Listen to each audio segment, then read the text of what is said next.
Hi అండి, welcome to Sriveni vlogs. నేను మీ వెనిలాని. Hyderabadi special apricot delight చేసుకుందాం మనం ఇప్పుడు. నేను ముందుగానే 150 గ్రామ్స్ ఆప్రికాట్, అది కుర్బానీ హాట్ వాటర్లో నానబెట్టుకున్నాను 3-4 అవర్స్. మీరు హోల్ నైట్ నానబెట్టుకోవచ్చు. ఇప్పుడు స్టవ్ ఆన్ చేసి కడాయిలో నేను నానబెట్టుకున్న ఆప్రికాట్స్ని ఉడికించుకుంటున్నాను.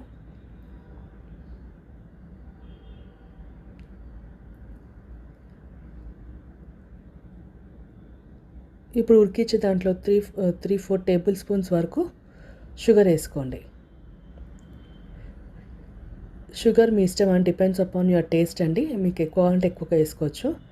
అది దాంట్లో షుగర్ వేసుకున్నాక ఉడికించుకోండి బాగా. దాంట్లో మనకి ఆప్రికాట్స్కి షుగర్ పట్టేంత వరకు. ఇప్పుడు నేను 1/2 లీటర్ వరకు కస్టర్డ్ కోసం పాలు మరిగించుకుంటున్నాను. ఈ కస్టర్డ్కి పొంగి మరిగేటప్పుడు 8 టేబుల్ స్పూన్స్ వరకు షుగర్ వేసేసుకోండి. దీనికి షుగర్ బాగానే పడుతుందండి, ఎందుకంటే కస్టర్డ్ వేసేటప్పుడు సప్పగా అయిపోతుంది. ఇది బాగా షుగర్ అంతా మెల్ట్ అయిపోయిన తర్వాత ఇప్పుడు నేను ముందుగానే కాచి చల్లార్చుకునే పాలలో 5 టేబుల్ స్పూన్ వరకు కస్టర్డ్ పౌడర్ వేసుకొని కలుపుకున్నానండి.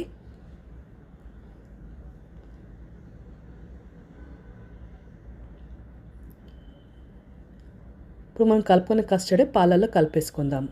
కస్టర్డ్ వేసుకోగానే మనం తిప్పుతూ ఉండాలండి, లేదంటే గట్టిగా లంప్స్ అయిపోతుంది. లంప్స్ కాకుండా చూసుకొని తిప్పుకోండి, అడుగంటిపోతుంది. తిప్పుతూనే ఉండాలండి మనము. తిప్పుతూ మంచిగా మనకి ఈ కన్సిస్టెన్సీ రావాలండి. మరీ థిక్గా కాకుండా మరీ థిన్గా కాకుండా ఈ కన్సిస్టెన్సీ చాలు.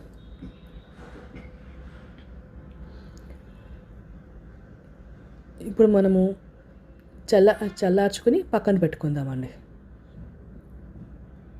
ఇప్పుడు షుగర్ సిరప్ కూడా ఆప్రికాట్స్లో ఉడికిపోయాయి. ఇప్పుడు కస్టర్డ్ చల్లార్చుకునే ఆప్రికాట్ పేస్ట్, కస్టర్డ్, ఒక గిన్నెలో అమూల్ క్రీమ్ తీసుకుని తర్వాత మిల్క్ మేడ్ తీసుకొని ఇట్లా పేస్ట్ లాగా క్రీమ్ లాగా చేసుకోవాలండి.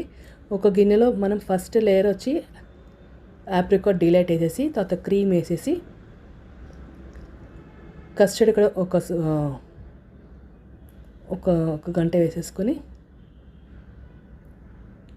దాని తర్వాత మళ్ళా కేక్ పీస్ పెట్టుకొని మళ్ళీ ఆ క్రీమ్ పెట్టేసుకుని ఒక లేయర్, దాని తర్వాత మళ్ళీ ఇంకొక లేయర్లో ఆప్రికాట్స్ పేస్ట్ వేసేసుకొని